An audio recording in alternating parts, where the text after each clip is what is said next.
अब तक हमने एपिसोड में देखा था कि नारुतो ने अपने जायंट रासेंगान का यूज करके इटाची को हरा दिया था और दूसरी तरफ माइट गाय ने भी किसामे को हरा दिया होता है। लेकिन हैरान करने वाली बात ये थी कि जो उनका फेस होता है वो पूरी तरह से चेंज हो गया होता है और जो इटाची होता है वो कैप्टन यूरा में बदल गया होता है, जिसे देखकर वहाँ पे सभी हैरान होते हैं। और चलिए अब हम आगे जानते हैं। एपिसोड के स्टार्टिंग में हम टीम काकाशी को देखते हैं, जहाँ लेडी चियो बताती है कि ये तब से मिसिंग है जब से गारा को आकास्की लेके गई है, जिसे सुनकर सकुरा कहती है क्या ये फिर आकास्की का स्पाई हो सकता है? लेडी चियो कहती है कि नहीं, ये तो 4 सालों से काउंसिल में है। और दूसरी तरफ हम टीम गाय को देखते हैं, जहाँ ब्रोकली कहता है क्या इसने कोई ट्रांसफॉर्मेशन जुत्सु किया था। तभी नेजी कहता है नहीं ली, ये जुत्सु उससे भी ऊपर लेवल का है। दी फायरबॉल जुत्सु उचिया क्लैन द्वारा बनाया गया, यह उनकी स्पेशलिटी है और जो उसने अटैक किया था वो बिल्कुल रियल था। फिर हम इसके बाद इटाची और किसामे को देखते हैं, जो एक जगह बैठे होते हैं। किसामे बोलता है लगता है इटाची तुम्हारा भी हो गया, बस हमने अपना 30% चक्र खत्म किया इसमें। हाँ, लेकिन ये समय निकालने के लिए काफी होगा। फिर हम गारा को देखते हैं, जहाँ आकास्की गारा के अंदर से टेल बिस्ट निकाल रही होती है। तभी आकास्की का लीडर बोलता है जुत्सु बंद हो गया। हालांकि हम समय जुटाने में कामयाब रहे, इतना काफी होना चाहिए। वेल डन इटाची की समय। यह मत भूलो कि जिन्होंने अपनी बॉडी तुम्हारे जुत्सु के लिए दी वो दोनों मेरे आदमी थे। फिर तो तुम्हें मेरा शुक्रिया अदा करना चाहिए, क्योंकि मेरे इम्पर्सोनेशन जुत्सु की वजह से वे दोनों आकास्की ज्वाइन कर पाए, भले ही थोड़ी देर के लिए, लेकिन किया तो। अब बस ये खत्म ही होने वाला है। फिर हम टीम गाय को देखते हैं, जहाँ नेजी बोलता है लगता है ये हमारी इन्फॉर्मेशन देने आया था। जब ब्रोकली करता है फिर हमें जल्दी चलना चाहिए। फिर वैसे भी पाकुन के पीछे आकास्की के अड्डे की तरफ निकल जाते हैं। दूसरी तरफ हम लेडी चियो को देखते हैं, जो कहती हैं जैसा मैंने सोचा था कि उनको थोड़ा टाइम चाहिए था, यानी इसका मतलब टेल बिस्ट का एक्सट्रैक्शन चालू हो चुका है। हमारे पास ज्यादा टाइम नहीं है, हमें जल्द से जल्द गारा को बचाना होगा। फिर सकुरा कहती है एक्सट्रैक्शन क्या मतलब आपका? लेडी चियो बताती है कि वो लोग सिकाकू को बाहर निकाल रहे हैं ताकि वह एक नया जिंजीरुकी बना सके। सकुरा बोलती है क्या एक नया जिंजीरुकी? मैंने तुम्हें बताया था ना कि टेल बिस्ट की पावर इंसानों की सोच से भी परे है और वो कैसे उन्हें एक मिलिट्री वेपन की तरह यूज करते हैं, और जिंजुरुकी उन्हें कहते हैं जो टेल बिस्ट की पावर कंट्रोल कर सकता है। लेकिन आपने तो पहले कुछ और बताया था।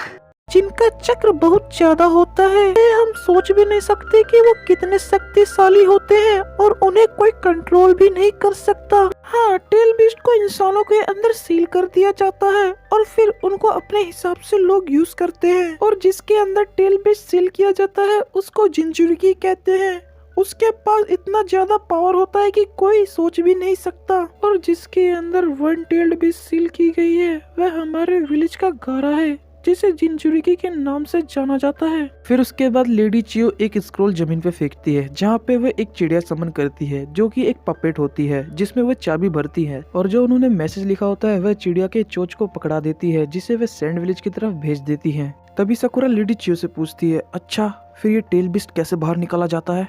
इसके लिए कुछ चीजों की जरूरत होती है, एक स्ट्रॉन्ग सीलिंग जुत्सु जो टेल बिस्ट के पावर को काउंटर बैलेंस कर सके, और इसमें बहुत ज्यादा समय लगता है। और अगर इन्होंने ऐसा कर लिया तो, और उन्होंने अगर एक बार टेल बिस्ट एक्सट्रैक्ट कर लिया तो वह मर जाएगा। यह सुनकर सकुरा रोने लगती है। तभी नारुतो कहता है सकुरा तुम बहुत जल्दी रोने लगती हो, मैं वादा करता हूँ मैं गारा को जरूर बचाऊंगा, अब हमें जल्दी निकलना चाहिए।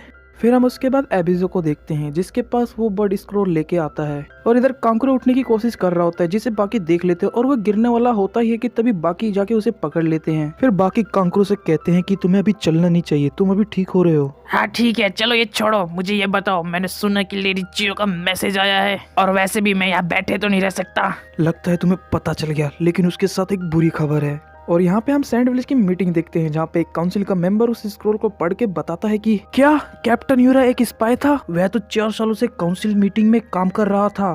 तभी बाकी कहते हैं अच्छा, तभी इतनी आसानी से आकास्की विलेज के अंदर आ गए और हमारे सारे डिफेंसेस को बड़े आराम से तोड़ दिया। मुझे समझ नहीं आ रहा आखिर ये हुआ कैसे।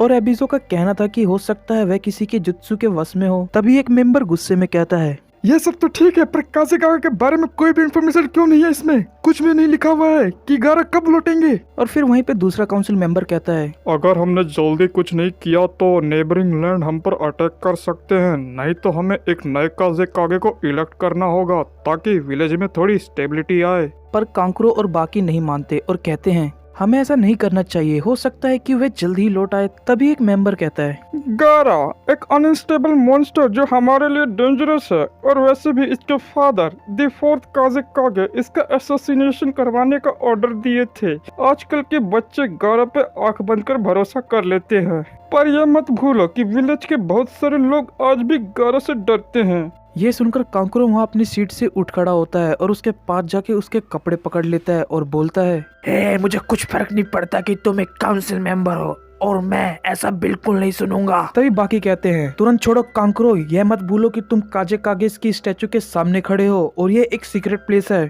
वहीं एबिसो कहते हैं, मैं समझ सकता हूँ कांकुरो, पर वो जो कुछ भी कह रहा है वो भी सच है। फिर कांकुरो उसे छोड़ देता है। वहीं पे एक काउंसिल मेंबर बताता है कि हमने ऐसा सिचुएशन एक और बार देखा है, जब थर्ड काजे कागे गायब हो गए थे तो पूरा विलेज ऑलमोस्ट डिस्ट्रॉय हो गया था। फिर उसके बाद क्या हुआ था?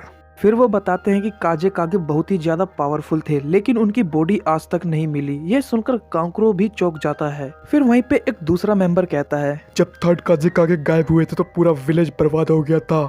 एनिमे हमारे विलेज के अंदर घुस गए थे और इसलिए हमें अपने बॉर्डर्स को प्रोटेक्ट करना होगा।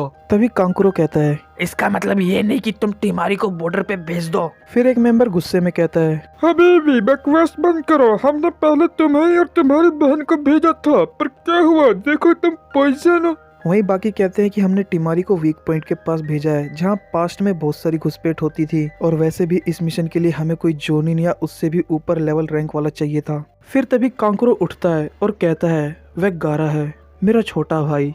और इधर हम गारा को देखते हैं, जहाँ अकात्सुकी का लीडर पूछता है इटाची से आखिर वे कितने जने हैं और उनकी एबिलिटी क्या है, और जेत्सु को बोलता है कि तुम उनकी बॉडीज के पास जाओ। फिर इटाची सबके नाम बताता है, काकाशी हाटाके, साकुरा हारुनो, नाइनटेल जिंजुरिकी, नरुटो उजुमाकी और लेडी चियो।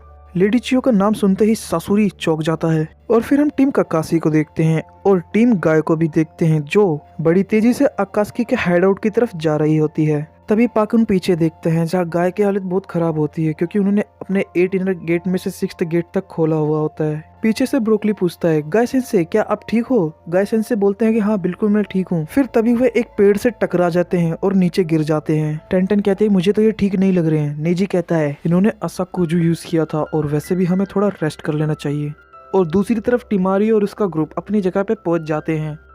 इधर काकाशी सेंसे सभी को रोक देते हैं और बोलते हैं हमें थोड़ा रेस्ट कर लेना चाहिए, जिसे सुनकर नरुटो गुस्सा हो जाता है और काकाशी सेंसे से बोलता है, क्या काकाशी सेंसे, आपने तो कहा था हमें टाइम वेस्ट नहीं करना चाहिए, हमें जल्द से जल्द गारा को बचाना होगा वरना वो। तभी काकाशी सेंसे नरुटो को समझाते हैं, नरुटो तुमने देखा नहीं हमने इटाची से लड़ने के लिए अपनी कितनी स्ट्रेंथ लगाई, और हमें कल सुबह इटाची की तरह और अकात्सुकी का सामना करना पड़ जाए, इसलिए हमें आराम कर लेना चाहिए ताकि हम उनसे मुकाबला कर सके। और फिर नरुटो मान जाता है और दूसरी तरफ डेड बॉडी के पास जेत्सु पहुंच गया होता है और वहां से सारे सबूत मिटाने लगता है और यह एपिसोड यहीं पे एंड हो जाता है।